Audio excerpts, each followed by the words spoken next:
Hi there, I am Timothy Prophet, and I am responding to Stormy Sambor's debate post for Political Science Foreign Policy at ASU.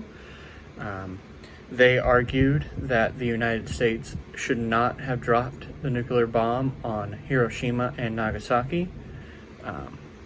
One of their main points that Stormy made was that the American desire for unconditional surrender was not necessary, and that Japan was willing to surrender at that point already. So, one of the major problems with this argument is the belief that America would have been okay without an unconditional surrender. After Germany was defeated, there was a definite consensus that the war needed to be won completely. The Soviets had exhibited extreme strength in their ability to push back and fight the Germans, and it made Truman and the American population uncomfortable and nervous about the future foreign diplomacy of not only America but democracy in general.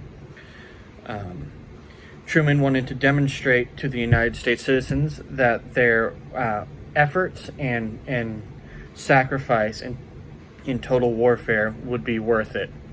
Unconditional surrender would allow the United States to show a strong face in international diplomacy, especially towards the Soviets. There's a school of thought that there was a potential for Japanese surrender beforehand.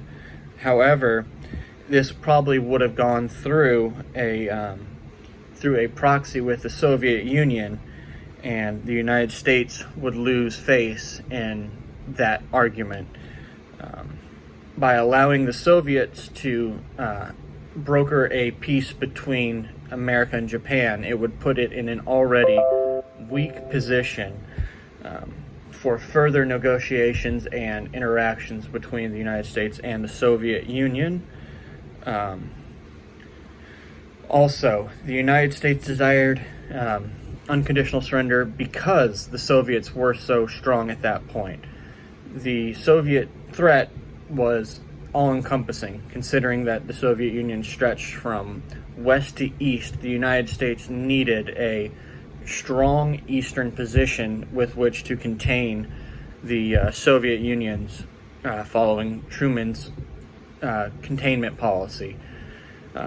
Having Japan unconditionally surrender would allow America to establish bases and control through Japan to apply pressure to the Soviet Union from the east.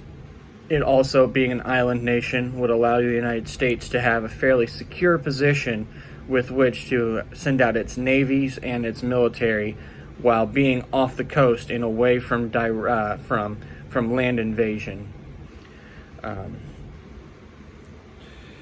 There was and still is considerable international blowback against the United States for dropping the nuclear bombs.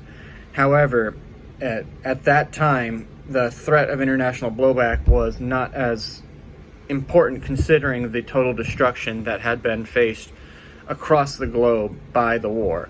The United States was in a position where it didn't need to consider how other nations viewed it because of the overwhelming strength that it would possess. The only threat that they had to really be concerned with was the strength of the Soviet Union and its ability to gather up as many pieces as possible in a chess match against each other. Yeah.